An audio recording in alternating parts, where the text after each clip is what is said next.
नमस्कार, किसान समाचार में स्वागत है आपका। बुलेटिन में आगे बढ़ें, खबरों पर विस्तार से नजर डालें, लेकिन उससे पहले आइए एक नजर डालते हैं सुर्खियों पर। G20 कृषि कार्य समूह की शुक्रवार को चंडीगढ़ में प्रतिनिधि बैठक हुई संपन्न। केंद्रीय कृषि मंत्रालय में सचिव ने कहा, विचार विमर्श प्रमुख क्षेत्रों में समझौते का मार्ग करेगा प्रशस्त। जलवायु कृषि, समावेशी कृषि, कृषि परिवर्तन के लिए खाद्य प्रणाली और डिजिटलीकरण समझौते में है शामिल। लद्दाख के उपराज्यपाल ने केंद्रीय मंत्री डॉक्टर जितेंद्र सिंह से की मुलाकात। लद्दाख के विकास पर की चर्चा। डॉक्टर जितेंद्र सिंह ने कहा, CSIR लेह बेरी उत्पादन को दे रही है बढ़ावा। लेह बेरी ठंडे रेगिस्तान में पैदा होने वाला एक विशेष खाद्य उत्पाद। लेह बेरी से खाद्य उत्पाद विकसित करने पर चल रही हैं कई परियोजनाएं।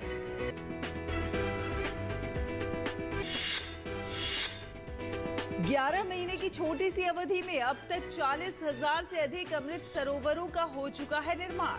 मिशन अमृत सरोवर ग्रामीण आजीविका में कर रहा है बढ़ोतरी। सरोवरों को सिंचाई, मत्स्य पालन, बत्तख पालन, सिंघाड़े की खेती और पशुपालन के लिए किया गया है चिन्हित। खादी एवं ग्राम उद्योग आयोग के अध्यक्ष ने हरियाणा कैथल में मार्जिन मनी अनुदान और मधुमक्खी बक्सों का किया वितरण। कहा, स्वीट क्रांति ने प्रभाव दिखाना कर दिया है शुरू। ज्यादा किसान और उद्यमी शहद उत्पादन उद्योग में हो रहे हैं शामिल। मधुमक्खी पालन से किसानों की आय बढ़ी। फसल की पैदावार में 25 से 30% की हुई वृद्धि।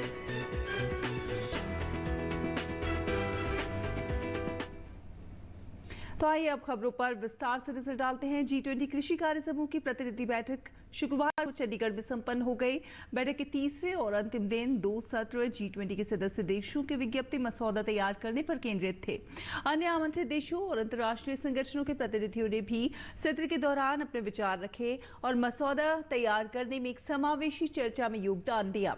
कृषि एवं किसान कल्याण विभाग में सचिव मनोज आहूजा ने कहा कि मसौदा विज्ञप्ति पर चर्चा और विचार विमर्श प्रमुख क्षेत्रों पर समझौते का मार्ग प्रशस्त करेगा।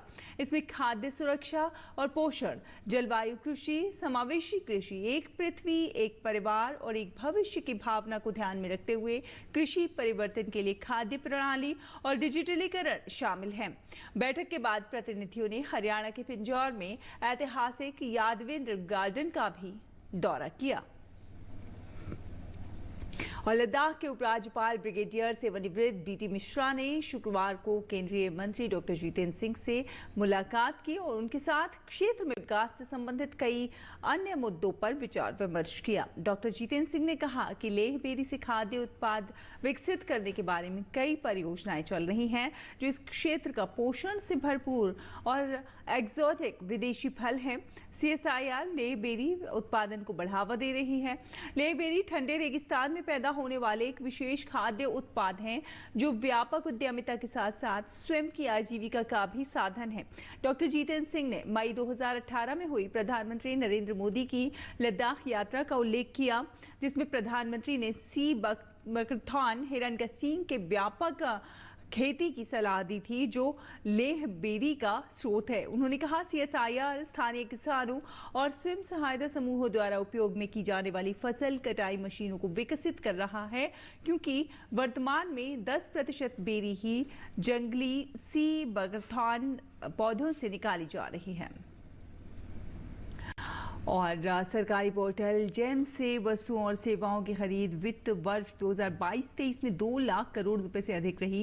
केंद्र सरकार ने अपने सभी मंत्रालयों और विभागों द्वारा वस्तुओं और सेवाओं की ऑनलाइन खरीद के लिए 9 अगस्त 2016 को गवर्नमेंट ई-मार्केट जेम पोर्टल शुरू किया था। एक संवाददाता सम्मेलन में केंद्रीय वाणिज्य एवं उद्योग मंत्री पीयूष गोयल ने कहा कि भारतीय निर्यात 60 लाख करोड़ को पार कर गया है और सरकारी पोर्टल जेम से वस्तुओं और सेवाओं की खरीद एक साल में 2 लाख करोड़ को पार कर गई है। करीब 5-6 दिन पहले हमने 750 बिलियन $, का निर्यात, लगभग 750 बिलियन यानी 60 लाख करोड़ के आसपास हमने पार किया। 60 लाख करोड़ रुपीस। अब वो भी बढ़ के फाइनल फिगर्स आने जैसे जैसे शुरू हो रहे हैं वो 765 बिलियन के आसपास होगा जब फाइनल फिगर आएगा. Where we have this wonderful achievement, 2 lakh crores procurement by the government within 12 months, only in 1 year, through the government e-marketplace, truly reflects the thinking of Prime Minister Shri Narendra Modi, who is very demanding that governments have to be run with the highest level of integrity and transparency, participation by all across the country from the remotest corners of India in the government procurement cycle. Piyush Goyal ने कहा कि G20 की अध्यक्षता मिलने से विश्व में भारत की साख बढ़ी है. उन्होंने कहा कि हमारे पास एक मौका है, हम G20 के माध्यम से नए भारत के चित्र को दुनिया के सामने पेश कर सकते हैं. G20 के पहली जो बैठक थी trade and investment working group की, उसका 3 दिवसीय बैठक मुंबई में हुई. बहुत ही सार्थक चर्चा हुई, बहुत ही अच्छी समन्वय बनाने वाली चर्चा हुई. और हमें लगता है माननीय प्रधानमंत्री जी के नेतृत्व में जो G20 प्रेसिडेंसी भारत को मिली है, एक अच्छा मौका बनेगा भारत के वर्चस्व को, भारत की साख को पूरी दुनिया में पेश करने का, पूरी दुनिया में माहौल बनाने का, जिसमें भारत के नए भारत के उभरते हुए चित्र का परिचय दुनिया के हर देश तक पहुंचे. और स्वतंत्रता के 75वें साल में प्रधानमंत्री ने 24 अप्रैल 2022 को मिशन अमृत सरोवर का शुभारंभ किया था, जिसका लक्ष्य था देश भर के हर जिले में कम से कम 75 अमृत सरोवरों का निर्माण कायाकल्प किया जाए. ये कार्य देश के ग्रामीण इलाकों में पानी के संकट पर विजय प्राप्त करने के उद्देश्य से किया जा रहा है. 15 अगस्त 2023 तक 50,000 अमृत सरोवरों के निर्माण का लक्ष्य निर्धारित किया गया था. 11 महीने की इस छोटी सी अवधि में अब तक 40,000 से अधिक अमृत सरोवरों का निर्माण किया जा चुका है, जो लक्ष्य के 80% हिस्से के बराबर है. मिशन अमृत सरोवर ग्रामीण आजीविका में बढ़ोतरी कर रहा है, क्योंकि पूर्ण सरोवरों को सिंचाई, मत्स्य पालन, बत्तख पालन, सिंघाड़े की खेती और पशुपालन जैसी विभिन्न गतिविधियों के लिए चिन्हित किया गया है. आज की तारीख में 66% उपयोगकर्ता समूह कृषि में, 21% मत्स्य पालन, 6% सिंघाड़े और कमल की खेती में और 7% समूह पशुपालन में संलग्न हैं.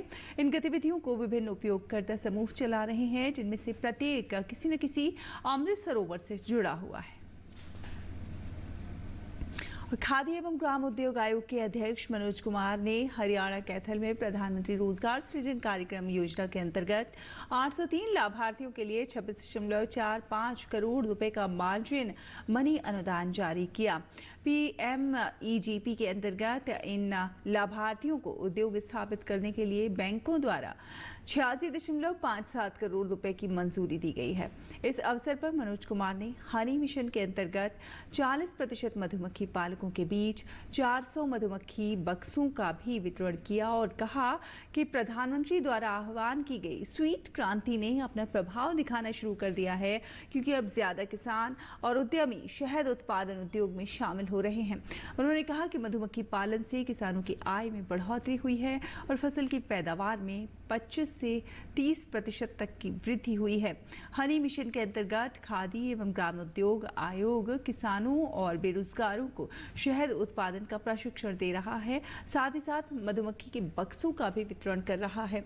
आयोग ने पूरे देश में 1,80,000 से ज्यादा मधुमक्खी बक्सों और मधुमक्खी कॉलोनियों का वितरण किया है. साथ ही साथ 18,000 से ज्यादा लाभार्थियों को प्रशिक्षित किया गया है. केवल हरियाणा में 440 लाभार्थियों को 4,400 मधुमक्खी के बक्से वितरित किए गए हैं. केंद्रीय जल शक्ति मंत्री ने गजेंद्र सिंह शेखावत ने मिशन स्वच्छता और जल पर कहा है कि सरकार ने 2030 की जगह 11 साल पहले 2019 में ही स्वच्छता मिशन साकार कर लिया. जल शक्ति मंत्री ने कहा कि 2014 में जिस स्वच्छ भारत मिशन का ऐलान किया गया था, उसे पूरा करने के लिए यूनाइटेड नेशन ने 2030 तक का समय दिया था, लेकिन देश में सरकार के साथ जन सहभागिता ने इस काम को समय से पहले ही पूरा कर दिया. हम सब ने देखा जिस तरह से स्वच्छता का आंदोलन एक जन आंदोलन बना और भारत ने एक ऐतिहासिक सफलता प्राप्त करते हुए एक नया कीर्तिमान, और कीर्तिमान इस दृष्टि से कि संयुक्त राष्ट्र संघ ने इसी बीच 2015 में सस्टेनेबल डेवलपमेंट गोल्स निश्चित करते हुए हर घर तक शौचालय की सुविधा पहुंचे, एक्सेस हो, इसको लेकर के सस्टेनेबल डेवलपमेंट गोल्स में ये तय किया था कि 2030 तक इस लक्ष्य को विश्व में प्राप्त करना है। प्रधानमंत्री के आह्वान पर अन्न भोजन उत्तर प्रदेश मथुरा के वृंदावन में अक्षय पात्र फाउंडेशन ने परिषदीय स्कूलों में श्री अन्न मोटे अनाज के मध्याह्न भोजन का निर्माण कर वितरण शुरू कर दिया है। प्रथम चरण में 300 परिषदीय स्कूलों में इसका वितरण किया गया। इसके लिए नई स्वादिष्ट रेसिपी विकसित की गई। जिले के मुख्य विकास अधिकारी मनीष मीना ने अक्षय पात्र द्वारा श्री अन्न निर्मित बाजरा मक्का युक्त पफ नमकीन एवं बाजरा युक्त तहरी को ग्रहण कर संस्था के कार्यों की सराहना की। कार्यक्रम के संयोजक जितेंद्र शर्मा ने बताया कि प्रधानमंत्री के आह्वान पर मोटे अनाज के प्रति लोगों को जागरूक किया गया। श्री अन्न को भोजन में स्थान देने की मुहिम शुरू की गई है। देश में छात्रों को मध्याह्न भोजन में मोटे अनाज की रेसिपी देने वाली अक्षय पात्र पहली संस्था है। उन्होंने कहा कि जिले में 10,000 छात्रों के मध्याह्न भोजन के अलावा बाजरा मक्का युक्त नमकीन एवं 11,000 छात्रों को बाजरा युक्त तहरी परोसी गई है। छात्र मोटे अनाज मध्याह्न भोजन के स्वाद से बहुत ही खुश नजर आए। आज हमने 250 स्कूलों में अक्षय पात्र के द्वारा ये बच्चे पफ्स खाते हैं और खिचड़ी खाते हैं, दोनों में बाजरे का मिश्रण होकर स्टार्ट किया है। इसको हम आगे पूरे जनपद में पूरे 1546 स्कूल कवर करने की कोशिश कर रहे हैं। यहाँ पे ईट राइट मेला लगा हुआ है और पुरानी चीज़ों को दर्शाया जा रहा है, जो चीज़ हम भूल गए। गेहूं चावल को जानते हैं, आजकल के बच्चे जो है पुरानी चीज़ों को नहीं जानते। जो है ज्वार है, बाजरा है, मक्का है, बहुत से लोग आजकल ये खाना बंद कर चुके हैं। ऑर्गेनिक चीज़ों के बारे में पता चल रहा है और इससे हम ये जान रहे हैं कि सारी चीज़ ऑर्गेनिक है। हम जो भी भूलते जा रहे हैं वो हमें दर्शाया जा रहा है। इसके माध्यम से नई नई चीज़ें सब कुछ बताया जा रहा है। भारतीय प्रतिदिन तकरीबन 15,000 टन प्लास्टिक कचरे में फेंकते हैं, जिसमें प्लास्टिक से बने पेन भी शामिल होते हैं। प्लास्टिक प्रदूषण के कारण पर्यावरण को हो रहे नुकसान के प्रति लोगों को जागरूक करने के लिए गाजियाबाद में रहने वाले विवेक घरेलू स्तर पर कागज के पेन बनाकर लोगों को मुफ्त में बांट रहे हैं। आपको दिखाते हैं ओपी यादव की ये रिपोर्ट। मिलिए उत्तर प्रदेश के गाजियाबाद में रहने वाले युवा पर्यावरण प्रेमी विवेक से। पर्यावरण की रक्षा के लिए ये व्यक्तिगत स्तर पर एक अनोखी प्लास्टिक विरोधी मुहिम चला रहे हैं। विभिन्न तरह के अनुपयोगी कागज को एकत्रित कर ये हर महीने घरेलू स्तर पर सैकड़ों पेन बनाकर लोगों को फ्री में बांट रहे हैं। विवेक का मानना है कि रोजाना तकरीबन 5 से 10 लाख पेन कंपनियां बाजार में बेच रही हैं, जिससे प्लास्टिक कचरे के रूप में पर्यावरण प्रदूषण की समस्या सामने आ रही है। पेन से हो रहे प्लास्टिक प्रदूषण के विकल्प के तौर पर विवेक सस्ते कागज से तैयार कलम के चलन को बढ़ावा दे रहे हैं। प्लास्टिक के जो पेन हैं वो काफ़ी हद तक वातावरण को खराब करते हैं। वातावरण में हमारे में बहुत ज़्यादा प्लास्टिक पहले से ही बहुत अधिक है। एक्चुअली बहुत बड़ी बड़ी कंपनियां हैं भारत देश की, जो मल्टीनेशनल कंपनियां हैं, उन्होंने ये साबित किया है अपनी वेबसाइट पर कि वो एक दिन में 5 लाख से लेकर 50 लाख तक पेन बेचती हैं। और लगभग मैंने कैलकुलेशन किया था उसके लिए, लगभग 3 लाख टन प्लास्टिक वो पर मंथ इस वातावरण में जहर का काम कर रही हैं। तो मैंने सोचा क्यों ना ये पेपर का पेन बनाया जाए। विवेक का मानना है कि प्लास्टिक के पेन को बच्चे पढ़ाई करते समय मुंह में भी ले लेते हैं, तो इससे कई तरह की घातक बीमारियां होने की संभावना बनी रहती है। जबकि कागज से तैयार पेन न केवल सस्ते और सुंदर हैं, बल्कि आकर्षक होने के साथ साथ ये पर्यावरण अनुकूल भी हैं। विवेक ने इसका पेटेंट भी ले लिया है। ये काफ़ी सुंदर भी है, उससे सस्ता भी है, और सबसे खासियत इस पेन की ये है, आपने देखा होगा बच्चे बचपन में इसको मुंह में लेते हैं प्लास्टिक के पेन को, उसमें कैंसर जैसी काफ़ी अधिक बीमारियां इस हमारे समाज में बढ़ती जा रही हैं। और प्लास्टिक वैसे भी हमारी नालियां हों और बहुत सारी चीज़ें हों, उसमें काफ़ी अधिक जहर घोलने का काम कर रही है। विवेक का कहना है कि कागज से तैयार ये पेन अनुपयोगी होने के बाद जब मिट्टी में दबा दी जाती है तो औषधीय महत्व के पौधों के रूप में जन्म लेकर पर्यावरण सुरक्षा का काम करती है। ये हमें लिखने के बाद हमें एक पौधा देता है। इसके अंदर मैंने सीड्स डाले हुए हैं, बीज, जो कि अश्वगंधा हैं, अगस्ता हैं और विभिन्न तरह के पौधे हैं, वो हमें हमारे वातावरण को देता है। और वो इस तरह के पौधे हैं जो कि समाज के हित में काम करते हैं, जो भी हमारे स्वास्थ्य है उसको ध्यान में रखते हुए, जैसे अगस्ता है, अश्वगंधा है, तुलसा जी है और भी विभिन्न तरह के पौधे के बीज मैंने इसमें डाले हुए हैं। लिखने के बाद आप कहीं भी इसको फेंक दो, वहीं पर हमको एक समाज में एक हमारे वातावरण में एक नया पौधा उत्पन्न होगा। गौरतलब है कि भारत में प्रतिदिन करीब 15,000 टन प्लास्टिक कचरे में फेंका जाता है। इससे पर्यावरण को नुकसान होता है, वहीं जीव जंतुओं और अन्य प्राणियों के लिए भी संकट बढ़ता है। यही वजह है कि विवेक द्वारा चलाई जा रही प्लास्टिक विरोधी मुहिम को हर वर्ग का समर्थन मिल रहा है। इनके द्वारा गाजियाबाद में बनाए जा रहे जैविक वन को विकसित करने के लिए गाजियाबाद विकास प्राधिकरण और शहर के पर्यावरण प्रेमी इन्हें पौधा देकर भरपूर समर्थन दे रहे हैं। ये पेन न केवल सस्ते, सुंदर और टिकाऊ है, बल्कि पर्यावरण अनुकूल होने के साथ साथ जब इनको काम में लेने के बाद फेंक दिया जाता है तो एक शानदार पौधे के रूप में जन्म लेते हैं। तो निश्चित तौर पर इस तरह की पहल से एक और जहां पर्यावरण प्रदूषण से निजात मिल रही है, वहीं दूसरी ओर सस्ते, सुंदर और टिकाऊ पेन देने से बाजार में इनकी रौनक भी बढ़ रही है। गाजियाबाद से मेरे सहयोगी संदीप के साथ मैं OP Yadav, DD news, Delhi. और मध्य प्रदेश में कूनो नेशनल पार्क में प्रोजेक्ट चीता के तहत खुशखबरी आई है। नामीबिया से पिछले साल जो चीते यहां लाए गए थे, उनमें से सियाया नाम की चीता ने 4 शावकों को जन्म दिया है। प्रधानमंत्री नरेंद्र मोदी ने इस खबर को अद्भुत बताया है। देश में वन्य जीवों के संरक्षण की दिशा में बुधवार को एक बड़ी खुशखबरी सामने आई। प्रोजेक्ट चीता के तहत मध्य प्रदेश के कूनो राष्ट्रीय उद्यान में चीतों का कुनबा बढ़ गया है। नामीबिया से लाई गई मादा चीता सियाया ने 4 शावकों को जन्म दिया। आए चीतों ने पहली बार देश की मिट्टी पर वंश की वृद्धि की है। शावक और सियाया पूरी तरह स्वस्थ और सक्रिय हैं। ये भारत के वन्य जीव संरक्षण के लिए एक मील का पत्थर है। केंद्रीय वन एवं पर्यावरण मंत्री भूपेंद्र यादव ने चीतों का फोटो और वीडियो साझा करते हुए ट्वीट संदेश में कहा कि बधाई हो भारत। अमृतकाल के दौरान हमारे वन्य जीव संरक्षण के इतिहास में एक महत्वपूर्ण घटना घटी है। यह बताते हुए हर्ष हो रहा है कि प्रधानमंत्री नरेंद्र मोदी के दूरदर्शी नेतृत्व में 17 सितंबर 2022 को भारत लाए गए चीतों में से एक ने 4 शावकों को जन्म दिया है। प्रधानमंत्री नरेंद्र मोदी ने वन एवं पर्यावरण मंत्री के ट्वीट को रीट्वीट करते हुए 4 शावकों के जन्म को अद्भुत खबर बताया।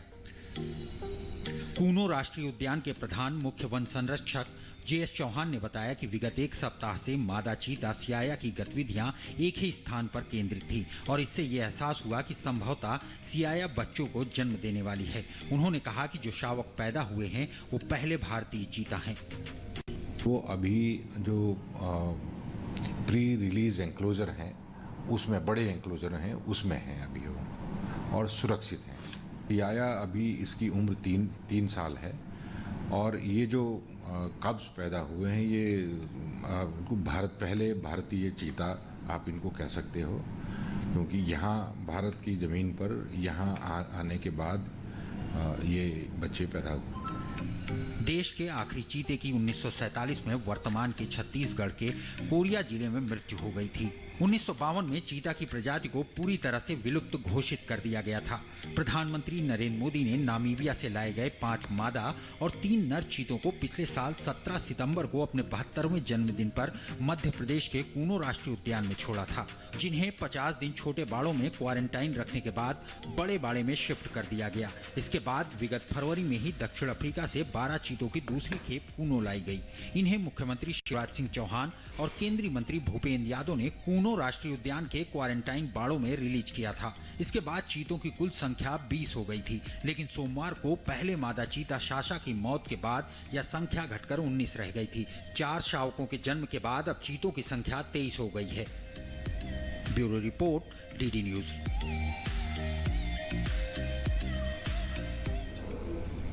और अब बात करते हैं मंडी भाव की। देखते हैं कि क्या रहा देश भर की मंडियों में भाव।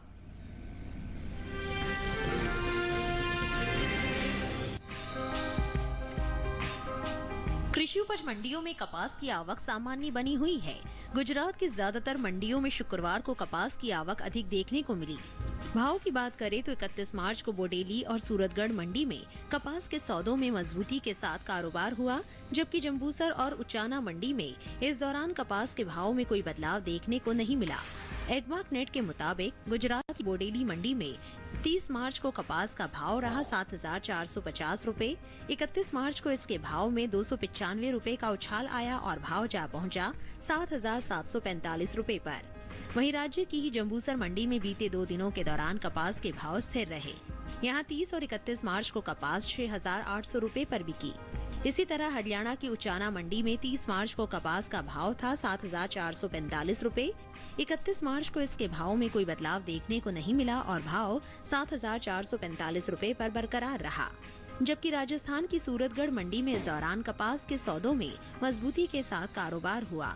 यहाँ 30 मार्च को कपास का भाव रहा 7,748 रुपए। 31 मार्च को इसके सौदे 297 रुपए उछलकर 8,045 रुपए पर हुए। बात कपास की पैदावार की करें तो घरेलू स्तर पर देश में इस साल कपास की उपज में बढ़त देखने को मिल सकती है। साल 2022-23 के दौरान कपास की पैदावार में 25,20,000 गांठ की बढ़ोतरी दर्ज की जा सकती है, जिसका असर कपास के बाजार भाव पर पड़ सकता है। कृषि मंत्रालय के दूसरे अग्रिम अनुमान के मुताबिक कपास की उपज साल 2022-23 के दौरान 3,37,23,000 गांठ होने का अनुमान है, जबकि बीते साल की समान अवधि के दौरान उपज 3,12,03,000 गांठ रही थी।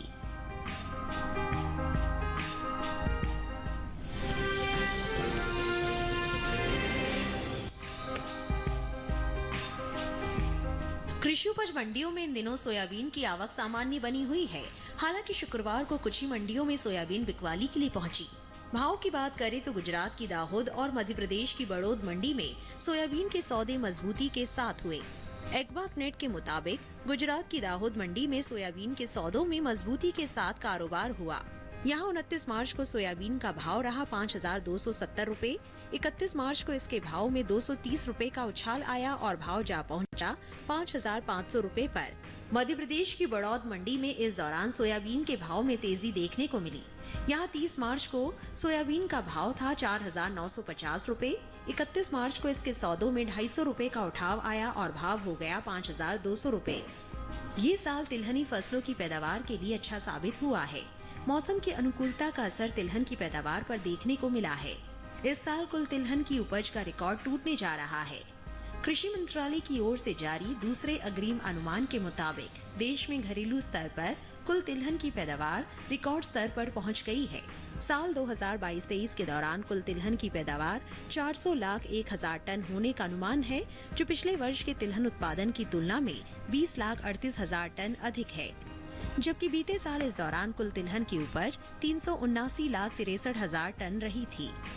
वहीं बात सोयाबीन की पैदावार की करें तो कृषि मंत्रालय के मुताबिक साल 2022-23 के दौरान सोयाबीन की उपज 139,75,000 टन होने का अनुमान जताया गया है, जिसका असर कृषि उपज मंडियों में सोयाबीन के बाजार भाव पर पड़ता दिख सकता है। वहीं बात बुआई की करें तो मौसम अनुकूल होने की वजह से इस साल कुल तिलहनी फसलों की बुआई निर्धारित लक्ष्य से 31,03,000 हेक्टेयर से ज्यादा के क्षेत्रफल में हुई है। कृषि मंत्रालय के मुताबिक साल 2022-23 के लिए रबी तिलहनी फसलों की बुआई 109,84,000 हेक्टेयर में हुई है, जबकि साल 2021-22 में रबी तिलहन 102,36,000 हेक्टेयर में बोई गई थी। यानी पिछले साल की तुलना में इस साल तिलहन की बुआई 7,48,000 हेक्टेयर से ज्यादा के क्षेत्रफल में हुई है।